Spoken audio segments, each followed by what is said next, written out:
क्या आप किसी कंपनी के डायरेक्टर या पार्टनरशिप फर्म के पार्टनर हैं और आपकी कंपनी के ज़रिए बाउंस किए गए चेक की वजह से आप पे भी 138 की प्रोसीडिंग इनिशिएट हो गई है? तो आपके बचने के क्या क्या तरीके हैं, ये मैं बताऊंगी सुप्रीम कोर्ट के इस जजमेंट के बेसिस पे। इसीलिए मेरे वीडियोस देखते रहिएगा, इसे लाइक, शेयर और सब्सक्राइब ज़रूर कीजिएगा।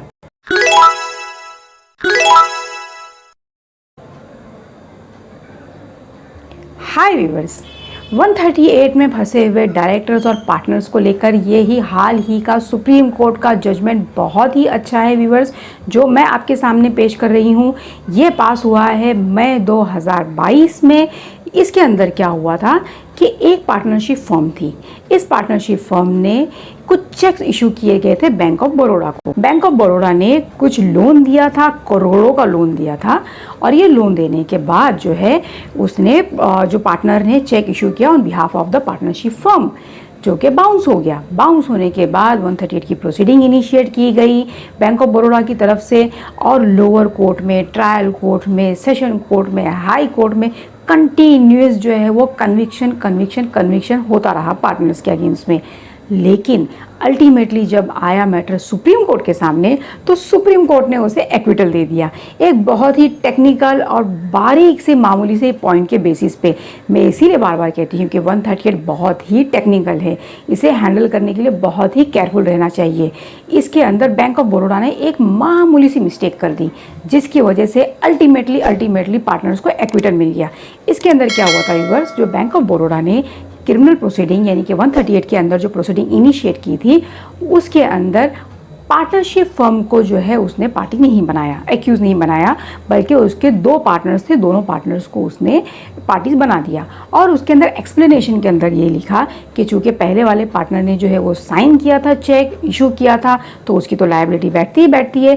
सेकेंडली जो दूसरा पार्टनर है वो जो है take care of the company करता है, इक्वली रिस्पॉन्सिबल है। पार्टनरशिप एक्ट के अंदर भी यही बताया गया है कि पार्टनर्स विल बी रिस्पॉन्सिबल, तो इसीलिए ये पार्टनर भी इसके लिए लायबल है इस चेक के अगेंस्ट में। यही स्टेटमेंट दिया गया। इस स्टेटमेंट के बेसिस पे मैटर चलता रहा। ट्रायल कोर्ट ने बोला कि नहीं, ये केस बिल्कुल बराबर है, आपने कमिट किया है ऑफेंस हुआ, और होते आया सुप्रीम कोर्ट के सामने कन्विक्शन होते उसके बाद इसके अंदर जो है viewers section 141 of negotiable instrument act को बहुत ही बारीकी से उसका एक्सप्लेनेशन दिया गया और देखा गया। आप भी इसे बहुत ही गौर से देखिएगा व्यूअर्स, ज़रूर वो सेक्शन 141 जो है वो नेगोशिएबल इंस्ट्रूमेंट एक्ट का देखिएगा, जो वाइकेरियस लायबिलिटी के ऊपर बोलता है। वाइकेरियस लायबिलिटी का मतलब होता है कि करे कोई और भरे कोई। इसका मतलब ये होता है कि अगर समझ लीजिए कि आप एक घर के ओनर हैं और आप जो है अपना घर रिपेयर करवा रहे हैं, और आपके मजदूर के हाथों कोई चीज़ गिर जाती है और किसी को चोट लग जाती है, तो इसके अंदर रिस्पॉन्सिबिलिटी आपकी भी बैठेगी कि आप जो है जो इसको चोट लगी है उसका आप हर्जाना दें। वजह इसकी ये है क्योंकि आप ही का घर था और आप ही के इंस्ट्रक्शन पर ही जो है सारी चीज़ें की गई थी। इसी तरीके से जब भी मामला कंपनीज का होता है, वो भले वो कंपनी हो या पार्टनरशिप फर्म हो, उस कंपनी के जो लोग रिस्पॉन्सिबल थे उस कंपनी को चलाने वाले, वो भले उसके पार्टनर्स हों या वो भले कोई ऑफिशियल सिग्नेटरी हो या फिर उसके डायरेक्टर्स हों, अगर वो लोग जो उस वक्त कंपनी चला रहे थे, responsible for the day to day affairs and the business of a company, उन सब लोगों को भी ऑफेंडर माना जाएगा। डीमिंग प्रोविजन है ये। तो इसके अंदर देखिए कुछ एक्सेप्शन दिए गए हैं व्यूअर्स।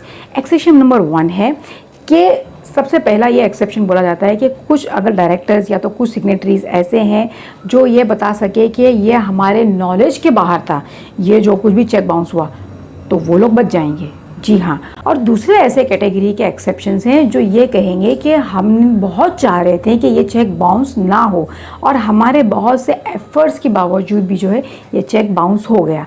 तो ये दो कैटेगरी के लोग हैं जिनका एक्सेप्शन जो है वो सेक्शन 141 के अंदर लिखा गया है। अब इसके अलावा व्यूवर्स अगर आप बारीक से ये सेक्शन को पढ़े तो एक और एक्सेप्शन आपको नज़र आता है, जो कि एक्सेप्शन में ऐसा स्पेसिफिकली बताया नहीं गया लेकिन सेक्शन के अंदर है। ये कहता है कि at the time of commission of offence, यानी कि अगर आप ये प्रूफ कर दें कि जब ये चेक बाउंस हुआ था उस वक्त मैं पार्टनर या डायरेक्टर था ही नहीं, या तो मैंने बाद में डायरेक्टर बना, या ये ऑफेंस होने से पहले ही मैंने रिज़ाइन कर दिया था, या पार्टनर या डायरेक्टर नहीं था कंपनी का, तब भी जो है वो आपके ऊपर ये प्रोसीडिंग नहीं चलेगी। जी, बिल्कुल अच्छी तरीके से आप समझे। तो ये सारी चीज़ों को देखने के बाद कोर्ट ने बोला कि वाइकेरियस लायबिलिटी के अंदर सबसे पहले जो मेन ऑफेंडर होता है उसे पार्टी बनाना ज़रूरी है। फॉर एग्ज़ाम्पल, अगर आप ये बताते हैं कि इसने ऑफेंस किया ही नहीं, कंपनी ने ऑफेंस किया ही नहीं, तो फिर इसका ज़िम्मा डायरेक्टर्स के ऊपर कैसे आएगा या किसी पार्टनर के ऊपर कैसे आएगा? तो अगर आपको मेन ऑफेंडर को ही अगर आप बता नहीं रहे, अगर आप साबित नहीं कर पा रहे कि इसने ही ऑफेंस किया है, तो इसके जो एजेंट्स हैं जिनके थ्रू ये जो ऑफेंस हुआ है उनके ऊपर वो लायबिलिटी कैसे आएगी? आप इसका मतलब समझ रहे हैं? यानी कि अगर आपकी कार अगर कोई ड्राइवर चला रहा है, अगर उसको आप ऑफेंडर नहीं बना रहे, यानी कि ड्राइवर ने अगर एक्सीडेंट किया ही नहीं, तो कार के मालिक को कंपनसेट करने के लिए आप कैसे कह सकते हैं?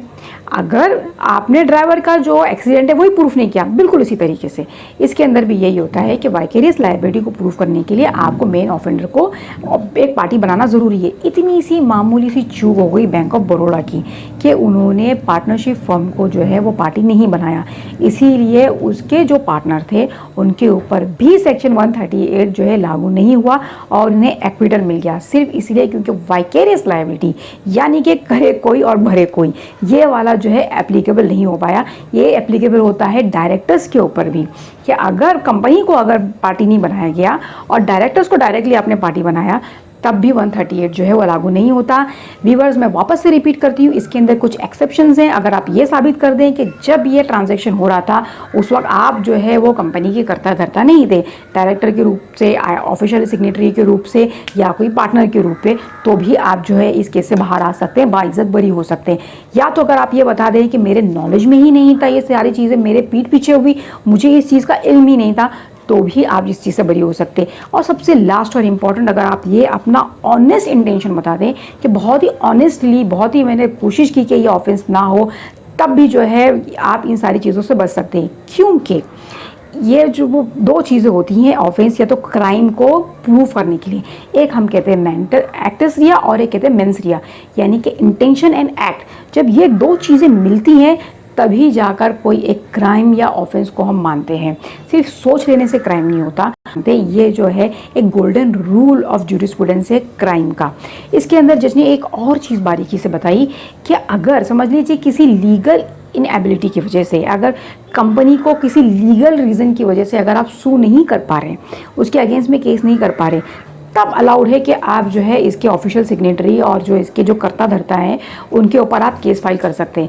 लेकिन अगर कोई ऐसा रीज़न नहीं है तो सिर्फ और सिर्फ उनके डायरेक्टर्स या तो सिर्फ उनके पार्टनर्स के को केस फाइल करना और मेन कंपनी को जो है वो इंक्लूड नहीं करना, ये बहुत ही हानिकारक होता है केस का, और इसमें सबको एक्विटल मिल गया। इसके अलावा और बहुत से अच्छे अच्छे वीडियोज़ मैं आपके लिए लाती रहूँगी व्यूअर्स, इसीलिए मेरे वीडियोज़ देखते रहिएगा। Thank you so much.